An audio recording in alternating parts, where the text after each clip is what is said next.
ஆகவே இந்த திருவிருந்து ஆராதனை இருக்கிறதுலையே எல்லா ஆராதனைகளை காட்டிலும் ரொம்ப பவர்ஃபுல்லான ஆராதனை. அப்படியே தான் நான் பார்க்கிறேன். ஹல்லேலூயா. தேவனுக்கு மகிமை உண்டாகட்டும். தேவ செய்திக்கு நேராய் நாம கடந்து செல்லுவோம். ஆண்டவர் நம்மோடு கூட பேசுவாராக. எல்லாரும் எடுத்துக்கொள்ளலாம். மத்திய எழுதின சுவிசேஷம் 26ஆம் அதிகாரம், அதுல 19வது வசனம், 19, 20 ஆகிய 2 வசனங்களை நம்ம வாசிக்க கேட்போம். இயேசு கற்பித்தபடி சீஷர்கள் போய் பஸ்காவை ஆயத்தம் பண்ணினார்கள். சாயங்காலமான போது 12 கூட அவர் பந்தி இருந்தார். அல்லேலூயா. ஆண்டவருக்கு மகிமை உண்டாகட்டும். எடுத்துட்டீங்களா? மத்திய எழுதின சுவிசேஷம் 26ஆம் அதிகாரம் 19, 20வது வசனம். தேவனுக்கு மகிமை உண்டாகட்டும். இந்த இடத்துல நாம வேதத்தை வாசிக்கும் போது கர்த்தருடைய வார்த்தை இவண்ணமாய் சொல்லுகிறது. இயேசு கற்பித்தபடியே சீசர்கள் போய் பஸ்காவை ஆயத்தம் பண்ணினார்கள். இயேசு கற்பித்தபடியே சீசர்கள் போய் திருவிருந்தை ஆயத்தப்படுத்தினார்கள். ஹல்லேலூயா. முதல் திருவிருந்துல எத்தனை பேர் பங்கெடுத்தார்கள் சொல்லுங்க? எத்தனை பேர் பங்கெடுத்தார்கள்? என்ன? 12 பேர். இயேசு வெளியே விட்டாரா? 13 பேர். இயேசு கிறிஸ்துவோடு சேர்த்து 13 பேர். 3.5 வருஷ ஊழியத்தில் ஒரே ஒரு முறை திருவிருந்த ஆராதனை இயேசுவே நடத்துகிறார். ஹல்லேலூயா. அந்த முதல் நடந்த திருவிருந்துல இயேசு அங்கே இருந்தார். எத்தனை பேர் விசுவாசிக்கிறீர்கள்? இந்த பந்தி ஆராதனையிலையும் இயேசு நம்மோடு கூட இருப்பார். இயேசு நம்மோடு கூட இருக்கிறார். இந்த திருவிருந்து அவர் ஆயத்தப்படுத்தினது. ஆகவே அவர் இந்த இடத்துல இருக்கிறார். இந்த ஃபர்ஸ்ட் திருவிருந்துல 3 விதமானவர்களை நம்ம பார்க்கிறோம். 1, இயேசு அந்த இடத்துல இருந்தார். 2, சீசர்கள் அங்கே இருந்தார்கள். 3, யார் இருந்தா? யூதாஸ் என்கிற துரோகி இருந்தான். அல்லேலூயா. அப்போ 3 விதமானவர்களை நாம் இந்த இடத்துல பார்க்கிறோம். கர்த்தருடைய நாமத்திற்கு மகிமை உண்டாகட்டும். தேவனுடைய பிள்ளைகள், இந்த இடத்துல திருவிருந்துல பங்கெடுக்க வந்திருக்கிற நீங்கள் கவனிக்கணும். நான் சீசர்கள் என்கிற வரிசையில் இருக்கிறனும். சீசர்கள் என்கிற நிலையில நாம் வந்து பங்கெடுக்கணும். கர்த்தருடைய பிள்ளைகள் கவனிக்க வேண்டும். இந்த இடத்துல ஆண்டவருடைய வசனம் சொல்லுகிறது, இந்த திருவிருந்த அபாத்திரமாய் பங்கெடுக்க கூடாது. இதுல பங்கெடுக்கிற அத்தனை பேரும் இந்த திருவிருந்த ஆராதனைக்கு உங்களை தகுதிப்படுத்தி கொள்ளணும். பரிசுத்தத்தை மெயின்டைன் பண்ணணும். இதுல யாரும் அபாத்திரமாய் பங்கெடுக்க கூடாது. தகுதியோடு பரிசுத்தத்தோடு தூய உள்ளத்தோடு பங்கெடுத்த அத்தனை பேரும் இயேசுவை போல வாழ்ந்தார்கள். இயேசுவுக்காக வாழ்ந்தார்கள். பிதாவினுடைய சித்தத்தை இந்த பூமியில நிறைவேற்றினார்கள். இயேசுவினுடைய நாட்கள் முடிந்து போகும்போது அவர்கள் இயேசுவை போல வாழ்ந்தார்கள். இயேசுவை போல அற்புதம் செய்தார்கள். இயேசுவை போல ஊழியத்தை கட்டி எழுப்பினார்கள். அல்லேலூயா. நான் சொல்லுகிறேன், இந்த திருவிருந்துல பரிசுத்தத்தோடு தகுதியோடு நாம் இதுல பங்கெடுத்தால் கர்த்தர் உங்களை ஆசீர்வதிப்பார். சீசர்கள் தகுதியோடு பங்கெடுத்தார்கள். யூதாஸ் தகுதி இல்லாமல் பங்கெடுத்தான். அவனுக்கு தகுதியே கிடையாது அந்த திருவிருந்துல பங்கெடுக்க. அந்த அளவுக்கு அவன் பொல்லாத செய்கைகளுக்கு தன்னை விற்று போட்டிருந்தான். துர்க்குணத்திற்கு தன்னை விற்று போட்டிருந்தான். நீங்க கவனித்தால் மத்தேயு எழுதின சுவிசேஷம் 26:15 வாசித்தால் அங்கே வசனம் சொல்லுகிறது, நான் அவரை உங்களுக்கு காட்டி கொடுக்கிறேன். நான் இயேசு கிறிஸ்துவை உங்களுக்கு காட்டி கொடுக்கிறேன். நீங்கள் எனக்கு என்ன கொடுக்கிறீர்கள் என்றான். நீங்கள் எனக்கு என்ன கொடுக்கிறீர்கள் என்றான். அவர்கள் அவனுக்கு 30 வெள்ளிக்காசை கொடுக்க உடன்பட்டார்கள். அல்லேலூயா. இந்த இடத்துல யூதாசுக்குள்ளாக ஒரு ஆசை, எப்படியாகலும் இயேசுவை காட்டி கொடுத்து சம்பாதிக்கணும். இந்த திருவிருந்துல பங்கெடுக்க வந்திருக்கிற தேவனுடைய பிள்ளைகள் கவனிக்கணும். இந்த பூமியில் சம்பாதிக்க பல வழிகள் உண்டு. ஆனா நாம சம்பாதிக்க ஒரே ஒரு வழிதான் உண்டு. அந்த வழிதான் இயேசு கிறிஸ்துவின் வழி. அவர் சொல்லுகிறார், நானே வழி என்று சொல்லி. இந்த பூமியில பல விதத்துல சம்பாதிக்கலாம், பல வழியில சம்பாதிக்கலாம். ஆனால் இயேசு கிறிஸ்துவை விற்று போட்டு சம்பாதிக்க திட்டமிட்ட ஒரு யூதாசை நாம் இந்த இடத்துல பார்க்கிறோம். இந்த பூமியில நாம வாழும்போது நமக்கும் நம்மளுடைய சந்ததிகளுக்கும் நிறைய பணங்கள் தேவை, நிறைய ஆஸ்திகள் தேவை, ஐஸ்வர்யங்கள் தேவை. பணம் இல்லாமல் ஒரு நாளும் இந்த பூமியில வாழ முடியாது. அவ்வளோ தேவைகளின் நடுவில் இருந்தாலும் நாம சம்பாதிக்க தெரிந்து கொள்ளக்கூடிய ஒரு வழி உண்டானால் அது இயேசு கிறிஸ்து நமக்கு கற்றுத்தந்த அந்த உத்தம வழியில மாத்திரம் நம்ம சம்பாதிப்போம். மற்ற தீய வழியில போய் ஒருவரும் சம்பாதிக்க கூடாது. அல்லேலூயா. இந்த பூமியில நிறைய பேர் சம்பாதிக்கிறார்கள், தப்பு தப்பா சம்பாதிக்கிறார்கள், தப்பான வழியில போய் சம்பாதிக்கிறார்கள். ஆண்டவர் பார்த்து கொண்டே இருக்கிறார். நான் சொல்லுகிறேன், இயேசு கிறிஸ்து நாம் ஆராதிக்கிற தேவன் எங்கேயோ இல்லை, நமக்குள் இருக்கிறார். எத்தனை பேர் நம்புறீங்க? உங்களுக்குள் தேவன் இருக்கிறார், உங்களுக்குள் ஆண்டவர் இருக்கிறார். நிறைய பேர் நினைக்கலாம் இயேசு கிறிஸ்து ஆலயத்தில் இருக்கிறார், பரலோகத்தில் இருக்கிறார், பர்வதத்தில் இருக்கிறார், எங்கேயோ இருக்கிறார். அப்படியெல்லாம் இல்லை. இயேசு கிறிஸ்து உங்களுக்குள் இருக்கிறார். இப்போ உங்களுக்குள் இருக்கிற தேவன் உங்களை காணாதவராக அல்ல, உங்களை கேட்காதவராக அல்ல, உங்களை ஆராய்ந்து பார்க்காதவராக அல்ல. உங்களை காண்கிறவர், உங்களை கேட்கிறவர், உங்களை ஆராய்ந்து பார்க்கிறவராக உங்களோடு கூட இருக்கிறார். அல்லேலூயா. இந்த யூதாசுக்கு ஆண்டவர் உணர்த்துகிறார். எல்லார் மத்தியில அவன் புரிந்து கொள்ளும்படி ஆண்டவர் பேசுகிறார். என்ன பேசுகிறார்? உங்களில் ஒருவன் என்னை காட்டி கொடுப்பான். ஆண்டவர் சொன்னாரா சொன்னலையா? சொன்னார். நீங்களும் நானும் உணர்வடையும்படி எத்தனையோ முறை ஆண்டவர் பேசியிருக்கிறார். சிலர் உணர்வடைந்தோம், சிலர் அந்த வார்த்தைக்கு அர்ப்பணித்தோம், சிலர் இன்று வரைக்கும் மாறாதவர்களாய் இருக்கிறோம். சீசர்கள் எல்லாரும் கேட்கிறாங்க, ஆண்டவரே நானா நானா? யூதாசும் கேட்கிறான், ஆண்டவரே நானா? அல்லேலூயா. அப்ப எவ்வளவு தூரத்திற்கு அவனுடைய இருதயம் மரத்து போய் இருந்தால் இயேசு கிறிஸ்துவனிடத்துல கேட்பான். இயேசுக்கு தெரியாதா என்ன? அவரே தீர்க்கதரிசிகளின் நாயகனாய் இருக்கிறார். அவருடைய கண்களுக்கு மறைவானது ஒன்றும் இல்லை, எல்லாம் வெளியரங்கமாய் இருக்கிறது. அவரிடத்துல போய் தான் ஒரு குற்றமும் செய்யாத போல, தான் ஒண்ணுமே பண்ணாதவன் போல, நல்லவன் போல இயேசு கிறிஸ்துவன்கிட்டே கேட்கிறான், ஆண்டவரே நானா? அவர் சொல்லுகிறா, நீ சொன்னபடிதான், நீதான் அவன். அல்லேலூயா. ஆண்டவர் மறைமுகமாய் பேசுகிறார், ரகசியமாய் பேசுகிறார், திட்டமாய் பேசுகிறார். நீதான், இந்த பாவம் உன்னிடத்துல தான் இருக்கிறது, நீதான், இந்த அக்கிரமம் உன்னிடத்துல தான் இருக்கிறது, நீதான், தெளிவாய் சொல்லுகிறார். ஆனாலும் அவனுக்கு புரியல, உணரல, மனம் திரும்பல. ஒருவேளை இயேசு கிறிஸ்துவனிடத்துல அந்நேரமே, ஆண்டவரே இந்த பாவத்தை செய்ய துணிந்தது நான் தான், என்னை மன்னியும் என்று சொல்லி அவன் தன்னை அர்ப்பணித்திருப்பானால் அந்த திருவிருந்து அவனுக்கு ஆசீர்வாதமாய் இருந்திருக்கும். அல்லேலூயா. இன்னைக்கு இந்த திருவிருந்து உங்களுக்கு ஆசீர்வாதமாய் இருக்கும். நீங்க மனம் திரும்பினால் மிகுந்த ஆசீர்வாதமாய் இருக்கும். மனம் திரும்பி எடுங்க. ஒரு பாவி மனம் திரும்பினால் பரலோகத்துல மிகுந்த சந்தோஷம். அல்லேலூயா. நீங்க இன்னைக்கு சின்ன காரியத்துல மனம் திரும்பினா கூட தேவனுக்கு ரொம்ப சந்தோஷம். ஆண்டவர் எங்கேயோ இல்ல, எருசலேமில இல்ல, தேவாலயங்களில் இல்ல, சபையில இல்ல. நான் சொல்லுகிற தேவன் உங்களுக்குள் இருக்கிறார். அல்லேலூயா. உங்களுக்குள் கர்த்தர் இருக்கிறார். எப்போது உணருங்க, எனக்குள் தேவன் இருக்கிறார். ஆண்டவர் சொல்லுகிறார், என்னை கனம் பண்ணுகிறவனை நான் கனம் பண்ணுவேன். ஆண்டவர் உங்களுக்குள் இருக்கிறதை ஒவ்வொரு நாளும் விசுவாசித்து அதை கனம் பண்ணணும். ஒரு நாள் ஒரு சகோதரோடு கூட நான் ஒரு விஷயமா போயிருந்தேன். அவர் ரட்சிக்கப்பட்டவர், அபிஷேகம் பெற்றவர். நான் பக்கத்துல இருக்கிறேன். டென்ஷன்ல போன்ல கெட்ட வார்த்தை போடுறார். 2-3 வார்த்தை வந்துச்சு. அதுக்கு பிறகு என்னை பார்த்து, பாஸ்டர் சாரி, நீங்க இருந்ததை நான் டென்ஷன்ல பேசிட்டேன் அப்படின்னார். நான் சொன்னேன், நான் இருக்கிறதையே இவர் மறப்பாரானால் ஆண்டவர் இருக்கிறது இவருக்கு எங்க தெரிய போகுது? ஆமென். ரொம்ப ஆச்சரியமா இருந்து, எப்படி இதுல இருக்கிற எத்தனை பேர் இப்படி இருக்கீங்களோ எனக்கு தெரியல. தேவனுடைய பிள்ளைகள் கவனிங்க.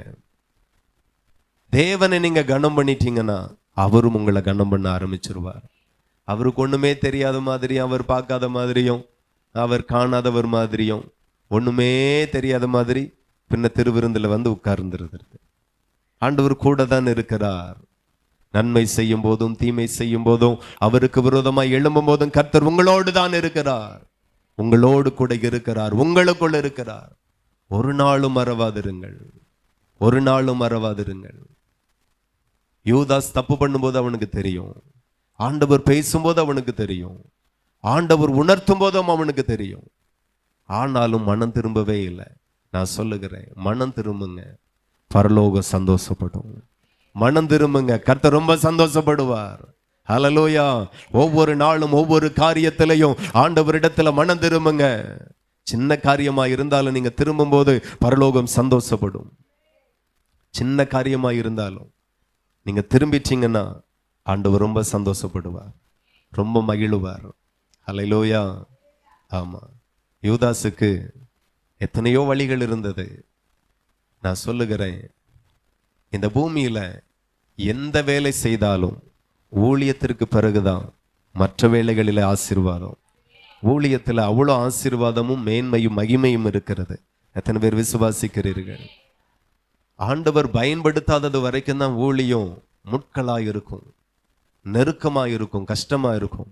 ஆனால் ஆண்டவர் செயல்பட ஆரம்பிச்சிட்டா அந்த ஊழியம் வளர்ந்து கொண்டே போகும். அந்த ஊழியம் ரொம்ப பிளஸ்ஸிங்காக இருக்கும்.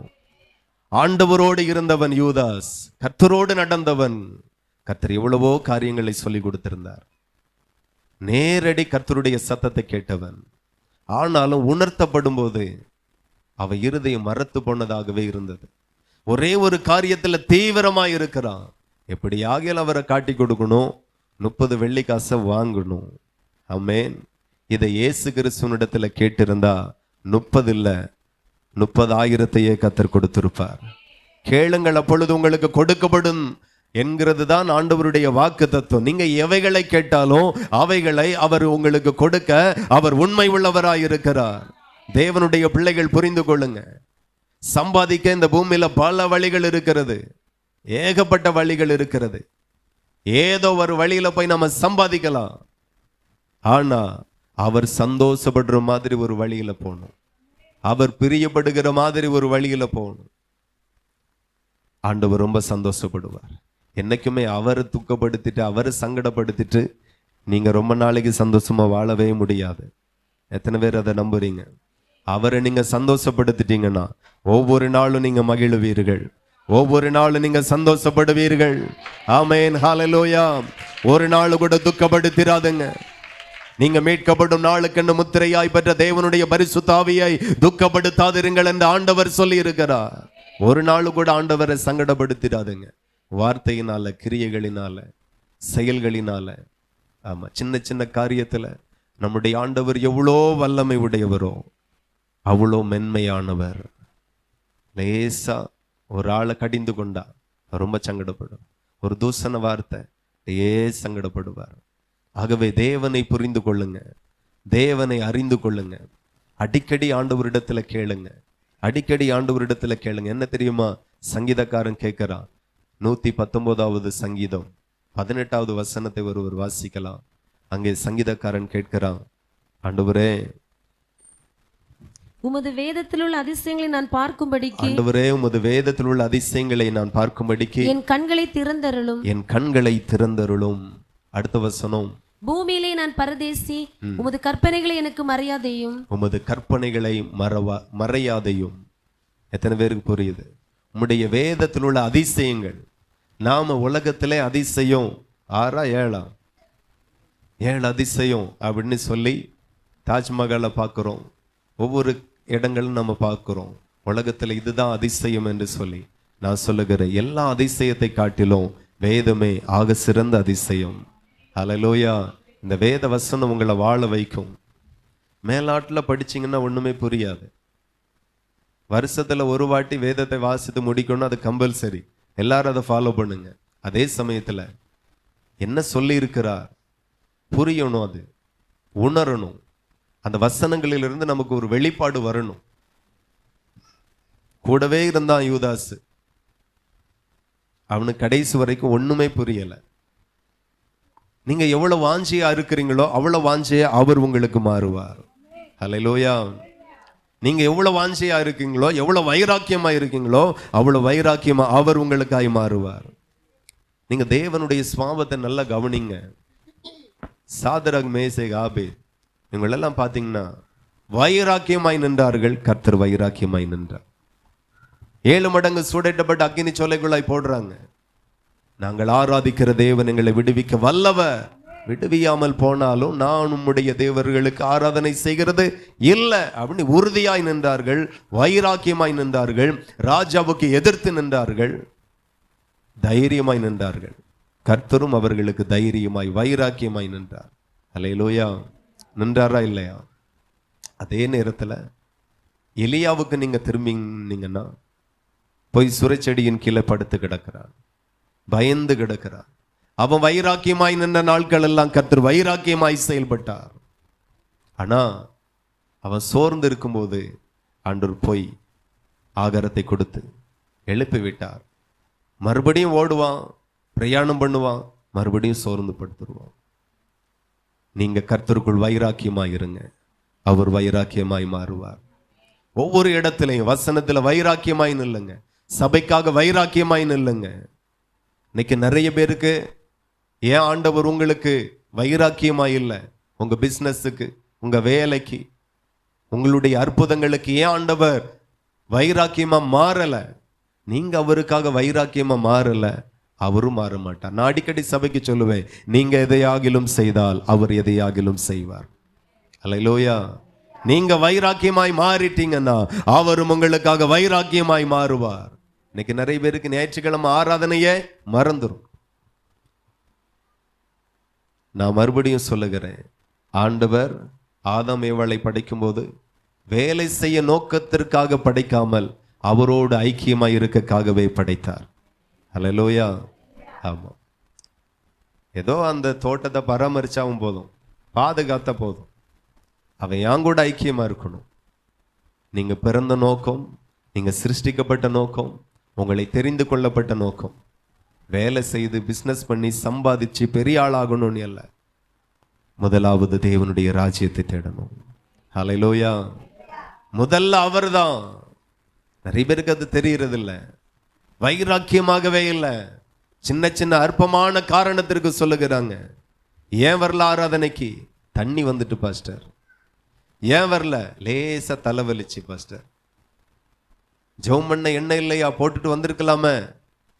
சரி, எண்ணெயில தான் நம்பிக்கை இல்லை, ஒரு 5 ரூபா மாத்திரை போட்டா சரியாயிருமே, வந்துடலாமா மாத்திரை போட்டுட்டு? வைராக்கியமா நாம மாறாதது வரைக்கும் அவரும் நம்முடைய காரியங்களுக்காக அவர் வைராக்கியமா மாற மாட்டார். அல்லேலூயா. ஒரு பேதுரு சிறைச்சாலையிலே கிடக்கும்போது கர்த்தர் தூதனை அனுப்பி விடுவித்து வெளியே கொண்டு வந்தார். ஆனா யூதாஸ் நாண்டு கொண்டு சாக போகும்போது ஆண்டவர் அமைதியா இருந்தார். எத்தனை பேருக்கு புரியுது? அவன் அவருக்காக வைராக்கியமா நிக்கல. உணர்த்தப்படும் போதாகிலும் மனம் திரும்பி இருக்கலாம், ஆண்டவர் பேசும் போதாகிலும் மனம் திரும்பி இருக்கலாம். அவனுக்கு அந்த மனசே இல்லை. அவனுக்கு தேவை அந்த 30 காசு, அவனுக்கு தேவை அந்த 30 வெள்ளி காசு. அது வந்துட்டா போதும். நான் சொல்லுகிறேன், பொன் வெள்ளியை காட்டிலும் இயேசு பெரியவர். அவரே நம்முடைய தேவை. எத்தனை பேருடைய இருதயம் ஏங்குது? ஒவ்வொரு நாளும் ஜெபிக்க விரும்புங்க, ஒவ்வொரு நாளும் வேதத்தை வாசிக்க விரும்புங்க. ஆண்டவரே, உம்முடைய வேதத்தில் உள்ள அதிசயங்களை நான் பார்க்கணும், எனக்கு உதவி செய்யுங்க. சாதாரணமா படிக்கக்கே நிறைய பேருக்கு கிருபை இல்லை. வேதத்தை வாசித்தால் தூக்கம் வருது, ஜெபம் பண்ணினால் தூக்கம் வருது, ஆராதனையும் தூக்கம் வருது. நிறைய பேர் என்ன செய்ய, மின் வரிசையில் இன்னைக்கு இடம் கிடைச்சிட்டு தூங்க முடியல அப்படின்னு ஒரு மாதிரி டென்ஷன்ல இருக்கீங்க. போட்டும், அடுத்தல உங்களுக்கு மாற்று வழி பண்ணும். தூக்கமா வருது. வசனத்தை கேட்கும் போது தூங்குனா ஒரு நாளும் கர்த்தருக்குள் பிரகாசிக்க முடியாது, ஒரு நாளும் கர்த்தருக்குள் வளர முடியாது. வசனத்தை கேட்கறதுல அவ்வளவு வாஞ்சியா இருங்க. ஏதாகிலும் ஒரு நல்ல வார்த்தை கிடைச்சிடாதா? ஏதாகிலும் கருத்து கிடைச்சிடாதா? ஏதாகிலும் ஆழமான சத்தியம் கிடைச்சிடாதா? ஒரு ஏக்கத்தோடு இருங்க. உங்க ஏக்கத்திற்காகவே கர்த்தர் பேசுவார். அவருக்காக மாறணும் மாறணும் மாறணும். என்னை மாற்றுகிற நல்ல வார்த்தை பரத்துல இருந்து தேவன் பேச மாட்டாரா என்கிற ஏக்கத்தோடு தாகத்தோடு நீங்க காத்திருப்பீர்களானா உங்க ஏக்கத்திற்காகவும் உங்கள் தாகத்திற்காகவும் பரலோகத்தின் தேவன் நிச்சயமாய் பேசுவார், கண்டிப்பாய் பேசுவார், கட்டாயமாய் பேசுவார். நிறைய பேருக்கு அந்த வாஞ்சை இல்லை, நிறைய பேருக்கு அந்த தாகம் இல்லை. சாதாரணமா வாரீங்க, சாதாரணமா போறீங்க. நீங்க மாறணும். யூதாசுக்கு கடைசி வரைக்கும் அந்த உணர்வு வரல. ஆண்டவர் ரகசியமா சொன்னார், சாடமடையா சொன்னார், உணரும்படி சொன்னார், மாறல. தேவனுக்கு எது பிடிக்காதோ அது நமக்கும் பிடிக்க கூடாது. அவருக்கு எதெல்லாம் பிடிக்குதோ அது அத்தனையும் நமக்கு பிடிக்கணும். அல்லேலூயா. ஆமா, எப்போதுமே ஆவி மாம்சத்துக்கு விரோதமாகவும் மாம்சம் ஆவிக்கு விரோதமாகவும் தான் இருக்கும். நம்ம மாம்சம் விரும்புகிறத தேவன் விரும்ப மாட்டார், தேவன் விரும்புகிறத இந்த மாம்சம் ஒரு காலமும் விரும்பாது. ஆனா என் ஆத்துமாவை அடக்கி அமர பண்ணுகிறேன். ஒவ்வொரு நாளும் உங்களை அடக்கி அமர பண்ணணும். இதுதான் வாழ்க்கை, இப்படிதான் வாழ்க்கை, இந்த வாழ்க்கை தான் தேவன் விரும்புகிறார் என்று உங்களை அடக்கி அமர பண்ணணும். ஆமென். 30 வெள்ளிக்காசுக்காக இயேசுவையே வேலை பேசினான், விற்று போட்டான். தேவன் பார்த்துட்டே இருக்கிறார். உங்களுக்கு ஒன்று தெரியுமா? எபிரியர் 11:24 எடுத்து நீங்க வாசித்தால் அங்கே மோசே குறித்து சொல்லப்பட்டிருக்கிறது. எபிரியர் 11:24 வாசிப்போம். விசுவாசத்தினாலே மோசே தன் பெரியவனான போது பார்வோனுடைய குமாரத்தின் மகன் எண்ணப்படுவதை வெறுத்து அனித்தியமான பாவ சந்தோஷங்களை அனுபவிப்பதை பார்க்கிலும் தேவனுடைய ஜனங்களோட துன்பத்தை அனுபவிப்பதை தெரிந்து கொண்டு இனிவரும் பலன் மேல் நோக்கமாயிருந்து போதும். அல்லேலூயா. கர்த்தருடைய நாமத்திற்கு மகிமை உண்டாகட்டும். கவனிங்க, மோசே குறித்து இந்த இடத்துல பார்க்கிறோம். மோசே எதை வெறுக்கிறான் அப்படின்னா, அனித்தியமான பாவ சந்தோஷங்களை அவன் முழுவதும் வெறுக்கிறான். இன்றைக்கு இந்த திருவிருந்தில் பங்கெடுக்க வந்திருக்கிற தேவனுடைய பிள்ளைகள் அனித்தியமான பாவ சந்தோஷங்களை இன்றைக்கு வெறுக்கும்படி உங்களை ஒப்பு கொடுக்கணும். ஆமென். எத்தனை பேர் செய்வீங்க அதை? அனித்தியமான பாவ சந்தோஷம். ஆண்டவர் மறுபடியும் உங்களுக்கு கூட பேசுகிறார். இந்த பூமியில நிறைய சந்தோஷம் மனிதர்களுக்காக வைக்கப்பட்டிருக்கிறது. அதுல நிறைய நல்ல சந்தோஷம் இருக்கு, நிறைய கெட்ட சந்தோஷம் இருக்கிறது, நிறைய பாவ சந்தோஷம் இருக்கிறது.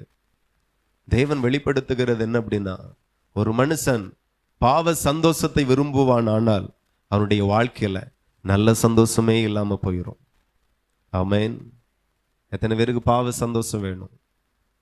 பாவ சந்தோஷம் டேஞ்சர், அது ஆபத்து. நம்மளை கண்ணீர் வடிக்க வைக்கும், வேதனைப்பட வைக்கும், துக்கப்பட வைக்கும், நிந்தனையில கொண்டு போய் விடும், அவமானத்துல கொண்டு போய் விடும். பாவ சந்தோஷம் நமக்கு வேண்டாம் என்று இந்த திருவிருந்துக்கு முன்பதாகவே வெறுத்து விடுவோம். ஒரு காலமும் எனக்கு பாவ சந்தோஷம் வேண்டாம். மோசே வெறுத்தது அவனுடைய குடும்பம், குலம், கோத்திரம், தகப்பன் வீடு முழுக்க முழுக்க முழுக்க எகிப்தின் அடிமைத்தனத்துல இருக்கிறது. எகிப்தின் அடிமைத்தனத்துல விழுந்து கிடக்கிறாங்க. ஆனா இவனுக்கும் நல்ல ஒரு வாழ்க்கை, எகிப்து ராஜாவினுடைய அரண்மனையில வாழக்கூடிய நல்ல ஒரு வாழ்க்கை, அங்க வாழ்ந்து கொண்டு இருக்கிறா. ஆனா தன்னை பெற்ற தாய் சிறுவயது முதலே, நாம கர்த்தருடைய பிள்ளைகள், நீ கர்த்தருடைய பிள்ளை, நாம் ஆராதிக்கிறது ஜீவனுள்ள தேவன், அவர்தான் கர்த்தர். விக்கிரகத்தும் எல்லாம், எகிப்தில் உள்ள விக்கிரகங்கள் எல்லாம் தெய்வங்கள் இல்ல. அவர் நம்முடைய தகப்பனுக்கு வாக்குத்தத்தம் தந்திருக்கிறார், முப்பிதாக்களுக்கு வாக்குத்தத்தம் தந்திருக்கிறார். அவர் நம்ம இந்த இடத்திலிருந்து புறப்பட பண்ணுவார். எல்லாவற்றையும் சொல்லி சொல்லி சொல்லி சொல்லி வளர்த்தாள். நல்ல வாலிபன், ஹல்லேலூயா, திருமணம் முடியல, நல்ல துடிப்பானவன். ஆனா ஒரு குறையும் இல்லை. எகிப்துல ஜாலியா இருக்கிறான், அரண்மனையில சந்தோஷமா இருக்கிறான். ஆனாலும் மோசே வெறுத்தது அனித்தியமான பாவ சந்தோஷங்களை அனுபவிப்பதை அவன் வெறுத்து அதை விட்டு வெளியே வந்தான். எத்தனை பேருக்கு புரியுது? ஹல்லேலூயா. அனித்தியமான பாவ சந்தோஷங்களை எல்லா தேவ பிள்ளைகளும் வெறுக்கணும். நாம சந்தோஷப்பட வேண்டியது சபையில, ஆராதனையில, ஜெபத்துல, துதியில, பாடுகிறதுல, தேவ பிரசன்னத்துல, தேவ அபிஷேகத்துல, ஊழியத்துல, சபைக்கு பணிவிடை செய்கிறதுல, கர்த்தருக்கு ஊழியம் செய்கிறதுல, ஊழியத்துல போய் பங்கெடுக்கிறதுல நம்முடைய இருதயம் அதுல மகிழணும். எத்தனை பேருக்கு அந்த காரியத்துல சந்தோஷம் இருக்கு? நிறைய பேருக்கு கிடையாது. அல்லேலூயா. நிறைய வாலிபர்களுக்குள்ள அந்த சந்தோஷம் வரல. ஆராதிக்கணும், தேவ பிரசன்னம் எல்லாம் எப்படி இருக்கும் தெரியுமா? நிறைய பேருக்கு தெரியாது. அபிஷேகம் எவ்வளவு அழகா இருக்கும் தெரியுமா? நிறைய பேருக்கு தெரியாது. அபிஷேகத்தை ருசிக்க தெரியல, தேவ பிரசன்னத்தை ருசிக்க தெரியல, தேவ சமூகத்தை ருசிக்க தெரியல. ராஜா சொல்லுகிறான், 1000 நாளை பார்க்கிலும் உமது பிரகாரங்களில் செல்லுகிற அந்த ஒரே நாள் நல்லது. ஹல்லேலூயா. தேவ சமூகம் அவ்வளவு இனிமையானது. நிறைய பேருக்கு தெரியல. ஆமா, வெள்ளிக்கிழமை அழகான உபவாச ஜெபம் நடக்குது. நீங்க எல்லாம் நல்லா பிஸியா இருக்கீங்க, அப்படிதானே? ஆமென். ஒரே வேலை, ஒரே பிஸி. உபவாச ஜெபம் நடக்குது, தேவன் பேசுகிறார், தேவன் கிரியை செய்கிறார். எப்போ நம்மளை அபிஷேகம் பண்ணுவார்னு தெரியாது, எப்போ நம்மை விடுவிப்பார்னு தெரியாது, எப்போ உயர்த்துவார்னு தெரியாது. அவருடைய வேளையில அவர் நிச்சயம் உங்களை உயர்த்துவார், அபிஷேகிப்பார், மேன்மைப்படுத்துவார். ஆனா நாம எல்லா நாளும் ஆயத்தமாயிருக்கணும். ஹல்லேலூயா. ஆமா, ஒரு நாளை கர்த்தர் நியமித்திருந்தார் யோசேப்புக்கு. அந்த நாளுக்காக அவனும் ஆயத்தமாயிருந்தார். எத்தனை பேருக்கு புரியுது? அவர் உயர்த்த வேண்டும் என்று நினைக்கிற நாளில் நீங்களும் அதற்கு பாத்திரவானா இருக்கணும், தகுதியா இருக்கணும். இன்னைக்கு நிறைய பேர் செழிப்பாக பிரச்சனை இல்லாம சுகபுகமாய் வாழும்போது ஆண்டவர் ரொம்ப தேடுறதில்லை. பின்ன ஒரு கஷ்டம் வரும்போது அதிகமா தேடுகிறது. நான் சொல்லுகிறேன், எப்போதும் அதிகமாய் தேடுங்க. ஆவியில அனலா இருங்க. இருக்கிறீங்களா? ஆமென். அல்லேலூயா. என்ன பின்னாடி சவுண்டே இல்ல? ஆவியில அனலா இருக்கீங்களா? என்ன இந்த பக்கம் சவுண்டே இல்ல? ஆவியில அனலா இருக்கீங்களா? சந்தேகம் தான், போங்க. ஆவியில எப்போதும் அனலாக நீங்க இருந்துட்டீங்கன்னா நாம எப்போதும் ஆயத்தமா இருப்போம். எப்போ மனுஷகுமாரன் வருவார் நமக்கு தெரியாது. ஆனா எப்ப வந்தாலும், தூங்கி கிடக்கும் போது வந்தாலும், வேலை செஞ்சுட்டு இருக்கும் போது வந்தாலும், வயலில் இருக்கும் போது வந்தாலும், அவர் எடுத்துக்கொள்ளப்பட வேண்டும், மறுரூபமாக்கப்பட வேண்டும், தன்னோடு கூட நாம எடுத்துக்கொள்ளப்பட வேண்டும். அந்த பாக்கியமும் ஸ்லாக்கியமும் கர்த்தர் நமக்கு தருவாராக. ஆமா, நான் எப்பமாச்சும் ஆயத்தமா? நிறைய பேர் சண்டே தான் ஆயத்தமாகிறது. எல்லாத்துக்கும் பைபிள் எல்லாம் தூசி எல்லாம் தட்டி எடுத்து தொடச்சு பேக்கில் வச்சுட்டு சண்டே ஆராதனை. ஜெபத்தோடு ஆரம்பிங்க, அந்த நாளை ஜெபத்தோடு முடியுங்க. எல்லா நாளும் ஆயத்தமா இருங்க ஜெபத்துல. ஒரு நாள் கூட ஆயத்தம் இல்லை என்கிற உணர்வு கூட நமக்கு வந்துடவே கூடாது. எப்ப நம்மளை கர்த்தர் உயர்த்துவார்னு தெரியாது. யோசேப்புக்கு கடைசி வரைக்கும் தெரியாது. இன்றைக்கு விடுதலை, இன்றைக்கு உயர்வு, இன்றைக்கு மேன்மை, இன்றைக்கு நமக்கு ராஜவஸ்திரம் கிடைக்கும், இன்றைக்கு நம்முடைய கைக்கு ஆமென் முத்திரை மோதிரம் வரும், இன்றைக்கு ராஜாவுக்கு அடுத்த சிங்காசனத்துல கர்த்தர் என்னை உயர்த்துவார்னு எதுவுமே தெரியாது. ஆனாலும் அவன் ஆயத்தமாயிருந்தா. சிறைச்சாலைக்குள்ளாய் இருந்தாலும் ஆயத்தமாயிருந்தா, குற்றம் சாட்டப்பட்டவனாய் இருந்தாலும் ஆயத்தமாயிருந்தா, புறக்கணிக்கப்பட்டவனாய் இருந்தாலும் ஆயத்தமாயிருந்தா. அந்த ஆயத்தம் தான் உங்களுக்கு தேவை, ஊழியக்காரர்களுக்கு தேவை, ஊழியக்காரிக்கு தேவை.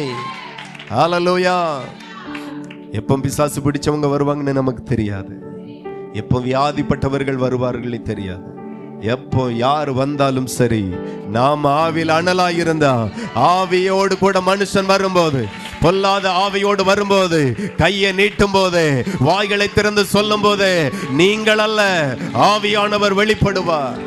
ஆவியில் அனலாய் இருக்கணும். நான் ஒரு வாரமா ஜெபிக்கல. இப்படி நிறைய பேர், எனக்கு ஜெபமே வரமாட்டேங்க. ஜெபம் வராது, யாருக்குமே வராது. உங்களை விட நான் ரொம்ப மோசம், எனக்கு சுத்தமா வராது. ஆனா நான் தான் பண்றேன். எத்தனை பேருக்கு புரியுது? நான் தான் பண்றேன், வலுக்கட்டாயமா பண்றேன். முழங்காலில வராட்டா எலும்பி நிக்கிறேன், எலும்பி நின்னும் ஜெபம் வராட்டா சேர்ல உட்காருது, சேர்ல உட்கார்ந்து வராட்டா நடந்து நடந்து ஜெபிக்கிறேன். ஆனா எப்படியாகிலும் ஜெபிக்கணும் என்கிற தாகத்தோடு நான் ஜெபிக்கிறேன். நாம தான் உருவாக்கிக்கணும். நாம ஒரு 10 நிமிஷம் ஜெபித்து பார்க்கிறோம், ஆவி வந்த மாதிரி இல்லை, கொட்டாயா வருது. சரி இருக்கட்டும், இன்னும் நாளைக்கு பார்ப்போம் அப்படின்னா நாளைக்கு வராது. நீங்க தான் அனலாக்கிக்கணும். நமக்கு தெரியுது தேவன் நம்மளை ரொம்ப நேசிக்கிறார். ஹல்லேலூயா. ஆண்டவர் உங்களை ரொம்ப நேசிக்கிறார். எப்போதுமே ஆயத்தமாயிருங்க. தினந்தோறும் வேதத்தை வாசித்து ஆயத்தமா இருங்க. தினந்தோறும் அபிஷேகத்துல நிரம்பி இருங்க. சங்கீதக்காரன் சொல்லுகிற என் பாத்திரம் நிரம்பி வழிகிறது ஐயா. கர்த்தர் எப்போ வருவாருன்னு நமக்கு தெரியாது. கர்த்தர் எப்போ நம்ம ஆசீர்வதிப்பார்னு தெரியாது. கர்த்தர் நம்ம எப்போ உயர்த்துவார்னு தெரியாது. ஆனாலும் ஆயத்தமாயிருப்போம், ஆயத்தமாயிருப்போம். அப்படியே யோசிப்போடு கூட யோசிப்பை கர்த்தர் உயர்த்தும் போது எல்லா தகுதியும் உடையவனாய் இருந்தான். அல்லேலூயா. நீங்களும் பரிசுத்தத்துல ஆயத்தம், நீதியில ஆயத்தம், உண்மை உத்தமத்துல ஆயத்தம். மனைவிக்கு கணவன் உண்மை உள்ளவனாக, மனைவி கணவனுக்கு உண்மை உள்ளவனாக, நாம குடும்பமாய் தேவனுக்கு உண்மை உள்ளவர்களாக. அல்லேலூயா. பாவ சந்தோஷத்தை விரும்பாத மோசையை போல பாவத்துல சந்தோஷப்படக்கு நிறைய இருக்கு, நிறைய இருக்கு. வீட்டுல இருக்கு, செல்போன்ல இருக்கு, டிவில இருக்கு, வீட்டுக்கு வெளியே இருக்கு. பாவ சந்தோஷத்துல மகிழக்கூடிய வாய்ப்புகள் நிறைய இருக்கிறது. கர்த்தருக்காய் காத்திருங்க. அல்லேலூயா. தேவனுக்காய் காத்திருங்க. தேவனுக்காகவே இருங்க.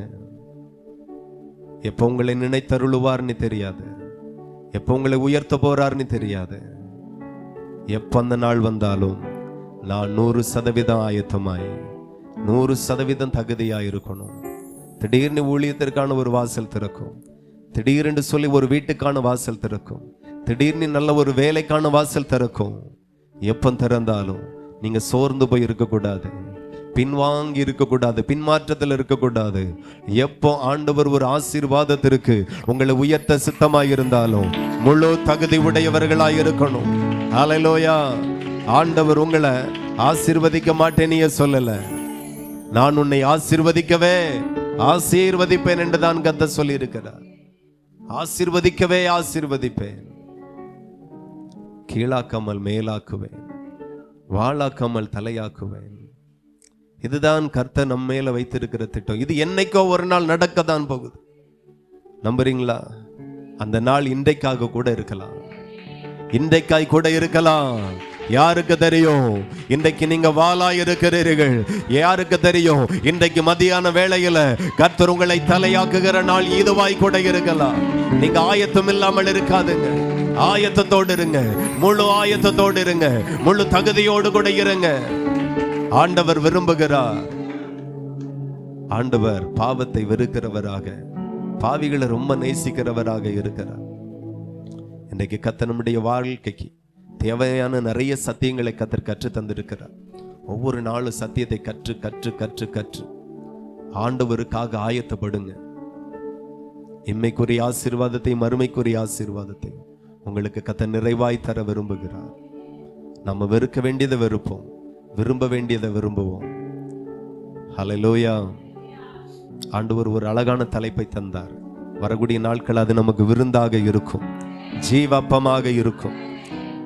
கொஞ்சம் ஞாபகம் இருக்கு, லைட்டா சொல்றேன். ஹல்லேலூயா. தேவனை அறிகிறது வேற, தேவனோடு ஐக்கியமா இருக்கிறது வேற. ஆமென். எத்தனை பேர் தேவனை அறிஞ்சிருக்கீங்க? அதை விட முக்கியம் தேவனோடு உள்ள ஐக்கியம். தேவனை அறிகிறது முற்றிலும் வேற, ஆனா தேவனோடு ஐக்கியமா இருக்கிற அனுபவம் முற்றிலும் வேற. மறுபடிய நாட்கள்ல பேசுவோம். ஆண்டவர் வெளிப்பாடுகளை தருவார், மகிமையா இருக்கும். நம்ம தேவனை அறிந்ததை விட தேவனோடு நெருக்கமா இருக்கணும். மோசே மாத்திரம் சமீபித்து வரலாம் என்று கர்த்தர் அறிவிக்கிறார். ஹல்லேலூயா. தேவனோடு நெருங்கக்கூடிய ஒரு தகுதி மோசைக்கு மட்டும் இருந்துச்சு. ஆமென். இந்த வாழ்க்கைக்காக மோசே 80 வருஷம் காத்திருந்தான். இந்த பாக்கியத்திற்காக மோசே 40 வருஷம் வனாந்தரத்துல இருந்தான். நான் சொல்லுகிறேன், ரொம்ப நாள் காத்திருக்கிறது சில நேரம் சோர்ந்து போவோம், சில நேரம் வருத்தப்பட்டுருவோம், சங்கடப்பட்டுருவோம். ஆனாலும் ஆண்டவருக்காக ஆயத்தமாகவே இருங்க, ஆண்டவருக்காக சந்தோஷமாகவே இருங்க, ஆண்டவருக்காக மனமகிழ்ச்சியாய் இருங்க. யாருக்கு தெரியும், இன்றைக்கு கர்த்தர் உங்களை சந்திக்கிற நாள். ஹல்லேலூயா. மோசே ஆண்டவர் சந்தித்தார், மறுபடியும் எகிப்துக்கு திரும்பி வர பண்ணினார். பார்வோனுக்கு ஆண்டவனாய் கர்த்தர் மாற்றினார். யாருக்கு தெரியும் அப்படிப்பட்ட ஒரு மகிமையினால் இன்றைக்காய் கூட உங்களுக்கு இருக்கும். நீங்கள் ஆயத்தமாயிருங்க. பாவ சந்தோஷத்தை வெறுத்து விடுங்க. வாலிப பிள்ளைகள், இள வயதினர்கள், கவனிங்க. எவ்வளவு இருக்க முடியுமோ வெறுத்துருங்க. பாவ சந்தோஷங்களை வெறுத்துருங்க. இந்த யூதாசை போல தெரிந்து கொள்ளாதுங்க. சம்பாத்தியம் மண்ணுக்கு ஒரு வழி அவன் தெரிந்து கொண்டான். அதே போல உங்க வாழ்க்கைக்கு ஒரு குறுக்கு வழியை நீங்க தெரிந்து கொள்ளாதிருங்க. வாலிப பிள்ளைகள், ஒவ்வொரு நாளும் ஆண்டவருக்காக மட்டும் வாழுங்க. ஆண்டவர் என்ன தெரியுமா விரும்புகிறார்? கர்த்தரிடத்துல முழு இருதயத்தோடு அன்பு கூறணுமா? அல்லேலூயா. முழு இருதயத்தோடு, முழு ஆத்துமாவோடு, முழு மனதோடு, முழு உள்ளத்தோடு நீங்க கர்த்தரிடத்தில் அன்பு கூற வேண்டுமா? ஆமென். இன்னைக்கு நிறைய பேர் கேட்கிறாங்க, காதலிக்கிறது தப்பா, லவ் பண்றது தப்பா? நிறைய வாலிப பிள்ளைகளுடைய இருதயத்தில் இருக்கிற மோசமான ஒரு கேள்வி. நான் சொல்லுகிறேன், 2 கிட்னி இருக்கு, 2 கண் இருக்கு, 2 உதடு இருக்கு, 2 காது இருக்கு, ஆனா இருதயம் மொத்தம் ஒண்ணுதான் இருக்கு. அல்லேலூயா. 2 இருதயம் யாற்றையாகில் இருந்தா நீங்க லவ் பண்ணலாம். ஒரு இருதயம் ஆண்டவருக்கு, ஆமா, ஒரு இருதயம் அவனுக்கு. ஆனா இருக்கிறதே ஒரு இருதயம் தான். யாருக்கு கொடுப்பீங்க? யாருக்கு கொடுக்க போறீங்க? முழு இருதயத்தோடு கர்த்தரிடத்தில் அன்பு கூற வேண்டும். இருதயத்தை படைத்தவர் கேட்கிறார். இருதயத்தை படைத்தவர் கேட்கிறார். உங்களை அழகாய் சிருஷ்டித்த தேவன் கேட்கிறார். நீ சாதாரணமாய் அன்பு கூற வேண்டாம், முழு இருதயத்தோடு அன்பு கூறு. தேவனுக்கு அது ரொம்ப சந்தோஷமா இருக்கும். வாலிபர்கள் எத்தனையோ பேர் காதல்ல விழுந்து நித்தமும் காலையில அந்த நினைப்பு தான், மதியானம் அந்த நினைப்பு, இரவில் அந்த நினைப்பு, 24 மணி நேரமும் இவ அவனையே நினைக்கிறா, அவன் இவளையே நினைச்சிட்டு இருக்கிறான். ஆண்டவரை நினைக்க நேரம் இல்லை. அல்லேலூயா. ஆமா, இப்பெல்லாம் பாத்தீங்கன்னா திருமணம் முடியாதவர்களுக்கு வரக்கூடிய லவ்வை காட்டிலும் திருமணம் முடிஞ்சவருக்கு நிறைய வருதான். பேப்பர்ல நியூஸ்ல எல்லாம் பார்க்கிறோம். ஆமா, திருமணம் முடிஞ்சு 2 பிள்ளைகள், அவர் லவ் பண்ணிட்டு இருக்கிறார். என்ன ஒரு இருதயம்! இந்த அலங்கோலம் சபைக்குள்ளாகவும் சில இடங்களில் காண முடிகிறது. 2 இருதயம் இல்ல, ஒரே ஒரு இருதயத்தை தந்தார். அந்த ஒரே ஒரு இருதயத்தை முழு இருதயத்தோடு என் நேசரை நேசிப்பேன், என் ஆண்டவரிடத்தில் அன்பு கூறுவேன் என்கிற மனநிலைமைக்கு நீங்க வரணும். அறகுறையா நேசிக்க கூடாது. 100 வயசுக்கு பிறகு ஒரு பிள்ளை ஆண்டவர் ஆபிரகாமுக்கு கொடுத்தாலும் அதுக்கு பிறகு ஆபிரகாம் அந்த பிள்ளைய நேசிக்கல, பிள்ளைய தந்த தேவனை நேசித்தான். அல்லேலூயா. நேசிச்சிருக்கலாமே. எத்தனை பேர் பிள்ளைய ரொம்ப நேசிக்கிறீங்களா? ஆண்டவர் ரொம்ப நேசிங்க. என் பிள்ளைக்கு இப்படி செஞ்சிட்டாரு, இனி நான் ஆராதிக்க மாட்டேன். எத்தனையோ பேருடைய இருதயம் இப்படி கடினப்பட்டு போகும். என் பிள்ளைக்கு ஆண்டவர் இறங்கல, இப்படி பண்ணிட்டாரு, என்னமா நான் ஆண்டவர் ஆராதிக்க மாட்டேன். இருதயம் பேசுது இப்படி. நாம உண்மையா நேசிக்க வேண்டியது ஒருவரை மட்டும்தான், அவர் தான் இயேசு கிறிஸ்து. யாருக்காகவும் எதற்காகவும் ஆண்டவர் விட்டு விடவே செய்யாதுங்க. அவர் நமக்கு ரொம்ப முக்கியம். அவர் நமக்கு ரொம்ப தேவை. ஆமா, ரொம்ப தேவை. யாருக்காகவும் எதற்காகவும் ஆண்டவர் விட்டுறாதுங்க. ஆண்டவர் கேட்கிறார், உன் ஏக சுதனை, உன் நேசகுமாரன் எனக்கு தந்துரு. மறுவார்த்தை சொல்லல, மறுபேச்சு பேசல. ஆண்டவரை 100 வருஷம் காத்திருந்து பெற்றெடுத்த குமாரன் ஒரு வார்த்தை சொல்லல. அப்படியே கொண்டு போய் பலிபீடத்தை கட்டி பலிபீடத்துல படுக்க வைத்து பலி செலுத்த கத்தி ஓங்குகிறான். கர்த்தர் கூப்பிடுகிறார். அல்லேலூயா. உங்க இருதயத்தை யார் மேலேயோ வைக்க வேண்டாம். ஆண்டவருக்கு தன்னுடைய பிள்ளை மேல இருதயத்தை செலுத்துகிறத கூட ஆண்டவர் விரும்பல. எத்தனை பேருக்கு புரியுது? நிறைய பேருக்கு பிள்ளைன்னா போதும், பிள்ளைக்கு சோம் இல்லை, அது ஆராதனைக்கு வரல. நீங்க உண்மையா ஆண்டவரை நேசிப்பீர்களானால் பிள்ளை தூக்கிட்டு ஆராதனைக்கு வருவீங்க.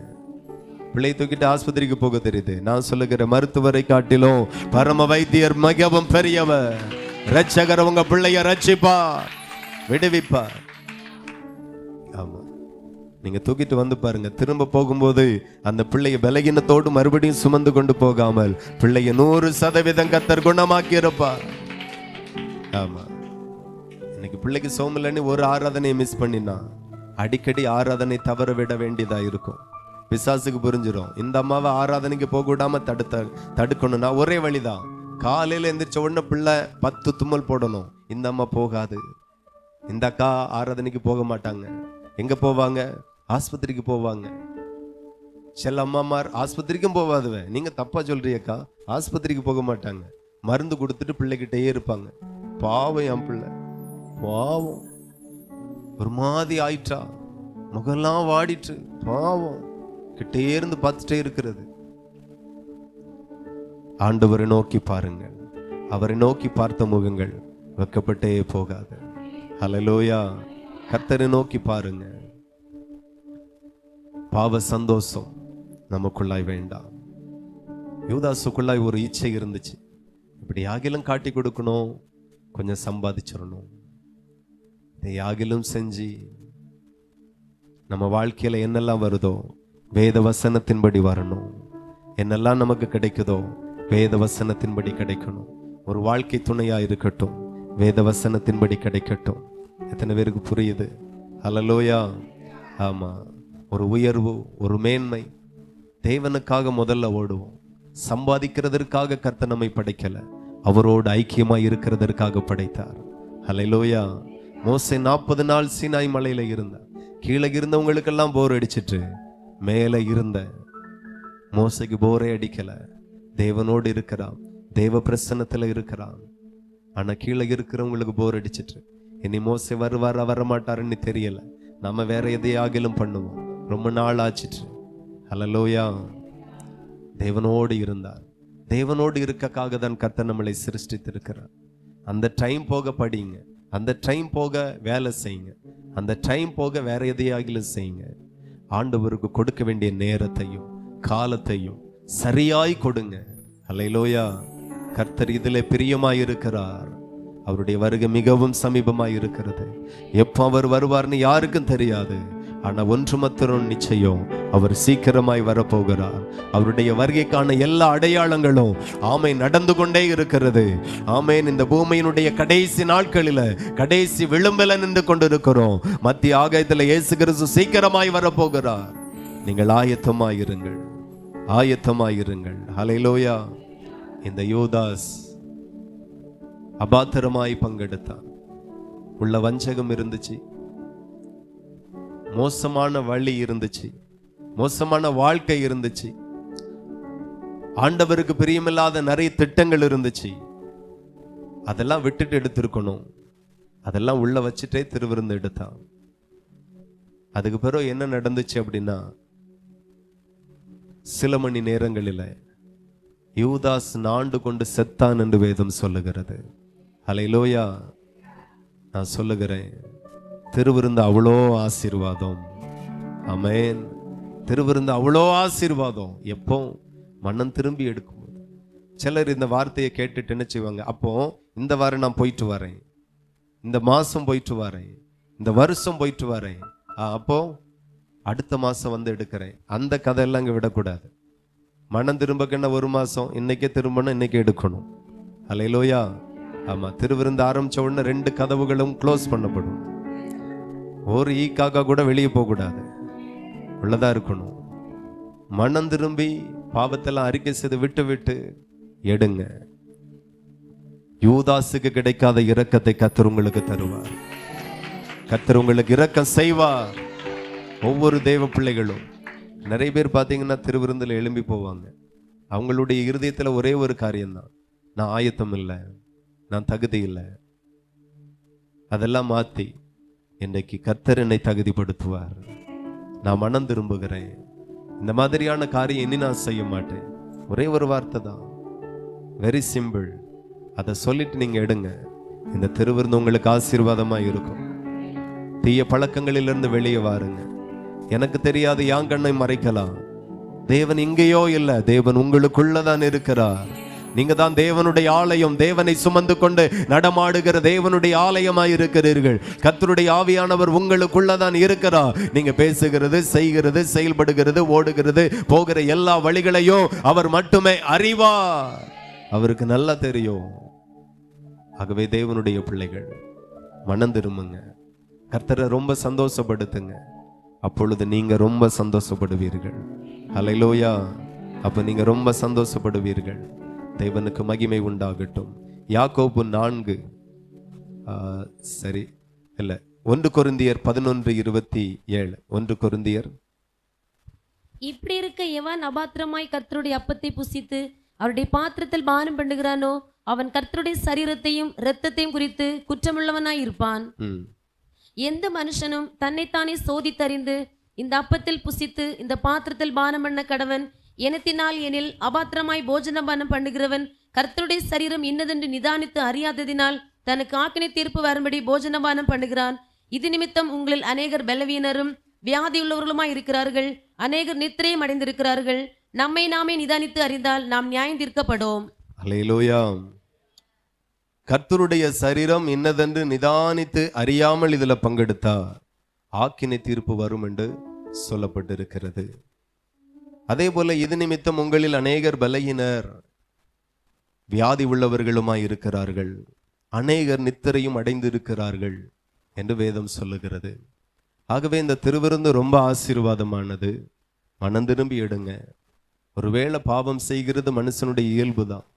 ஆண்டவர்கிட்ட ஒப்புரவாகுங்க. இனி செய்ய மாட்டேன் அறிக்கை செய்து விட்டு விடுகிறவன் தேவனுடைய இரக்கத்தை பெறுவானாம். ஹல்லேலூயா. இன்றைக்கு கர்த்தர் உங்களுக்கு இரக்கம் செய்வாராக. எல்லாரும் ஒப்பு கொடுத்து நம்ம ஜெபிக்க போகிறோம். எல்லாரும் முழங்கள் படியிட்டு க்ளோரி ஹல்லேலூயா.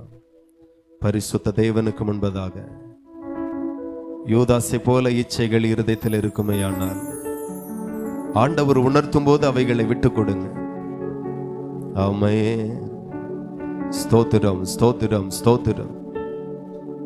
யூதாசை போல உங்களுக்குள்ளாக ஏதாகிலும் குறைகள், குற்றங்கள் கர்த்தர் பேசும்போது உணர்த்திருப்பாரானால் நீங்க ஒப்பு கொடுங்க.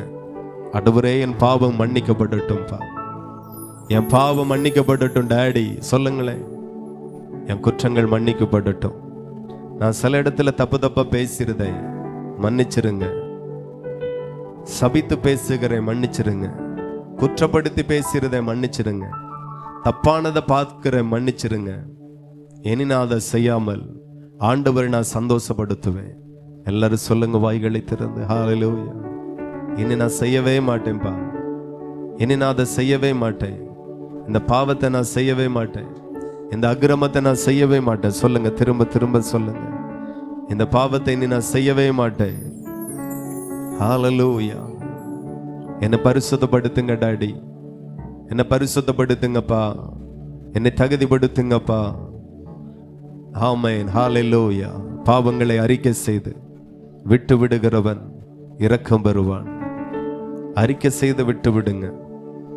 இந்த திருவிருந்து உங்களுக்கு ரொம்ப ஆசீர்வாதமா இருக்கும். இந்த திருவிருந்து ரொம்ப பிளெஸ்ஸிங்கா இருக்கும் உங்களுக்கு. ஹல்லேலூயா. எப்போ பஸ்கா ஆட்டுக்குட்டி அடிக்கப்பட்டதோ அப்பொழுதே விடுதலை வந்தது. எகிப்திலிருந்து விடுதலை வந்தது. அடிமையாய் வாழ்ந்தவர்களுக்கு ஐஸ்வர்யம் வந்தது, வெள்ளி வந்தது, பொன் வந்தது. ஆமென். ஐஸ்வர்யம் வந்தது, முழு விடுதலை வந்தது, முழு சுதந்திரம் வந்தது. பஸ்கா ஆட்டுக்குட்டியின் ரத்தம் பூசப்பட்ட வீடுகள் எல்லாம் ஆசீர்வதிக்கப்பட்டது. ஹல்லேலூயா. இந்த ரத்தம் சாதாரண ரத்தம் அல்ல, உன்னை விடுவிக்கக்காக சிந்தப்பட்ட ரத்தம், தேவகுமாரனுடைய ரத்தம், இயேசு கிறிஸ்துவின் ரத்தம், உங்களுடைய ரட்சிப்புக்காக சிந்தப்பட்ட ரத்தம், உங்களுடைய பாவங்களுக்காக சிந்தப்பட்ட ரத்தம். ஆமென். உங்களுடைய பாவ மன்னிப்புக்காக ஆமென் செலுத்தப்பட்ட ரத்தம், ரத்தம், ரத்தம், இயேசுவின் ரத்தம். ஹல்லேலூயா. ஓ டா ரா கா டா டா ரா. எல்லாரும் ஒப்பு கொடுங்க. யூதாசை போல இருக்காதுங்க. ஆமென். அடிக்கடி வசனத்தை கேட்டோம், இருதயத்தை கடினப்படுத்தாதுங்க, இருதயத்தை கடினப்படுத்தாதுங்க. விட வேண்டியதை விட்டு விடுங்க, விட வேண்டியதை விட்டு விடுங்க. ஹல்லேலூயா. ரபல ஷகட தர தர தர. விட்டு விடுங்க, விட்டு விடுங்க. பொல்லாத வழிகளை விட்டு விடுங்க, பொல்லாத சுபாவங்களை விட்டு விடுங்க. அசுத்தாவியின் கிரியைகள் எல்லாம் இயேசுவின் நாமத்தில் அழிக்கப்படுவதாக, இயேசுவின் நாமத்தில் சுட்டரிக்கப்படுவதாக. பொல்லாத கிரியைகள் எல்லாம் நிர்மலமாகி போவதாக. ஒரு மகிமை, ஒரு மகிமை, ஒரு தேவ மகிமை எல்லாரையும் நிரப்பட்டும். அக்கினி மயமான தேவ வல்லமை எல்லாரையும் நிரப்பட்டும் ஐயா, எல்லாரையும் நிரப்பட்டும் ஐயா. ஒரு புது மனுஷனாக எங்களை மாற்றுங்க தகப்பனே. ஒரு புதிய மனுஷனாக, ஒரு புதிய மனுஷியாக ஆண்டவர் மறுரூபப்படுத்துங்கப்பா. பழையவைகள் எல்லாம் ஒளிந்து போகட்டும், எல்லாம் புதியவைகளாய் மாறட்டும், புதியவைகளாய் மாறட்டும். ஒரு புது இருதயம், புதிய கண்கள், புதிய சிந்தனைகள், புதிய நினைவுகள் ஆமென் எங்களுக்குள்ளாய் வருவதாக.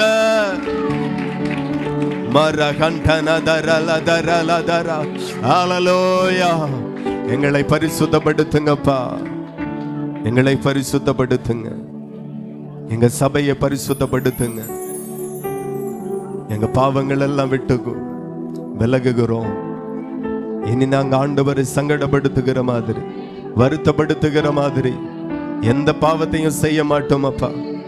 முதல் திருவிருந்துல ஒருவன் விழுந்து போனான், உணர்வடையாமல் போனான், துணிகரம் கொண்டான், மனம் திரும்பாம போய்விட்டான். பரலோகம் அவன் பேரில துக்கப்பட்டது.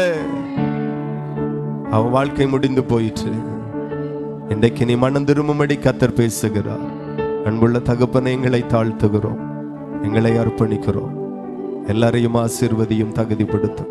இந்த திருவிருந்த ஆராதனை மிகவும் ஆசீர்வாதமாய் மாறுவதாக. பெரிய காரியங்களை செய்யுங்க. இயேசுவின் நாமத்தில் ஜெபிக்கிறோம். ஜெபங்களும் நல்ல பிதாவே, ஆமென். ஹல்லேலூயா.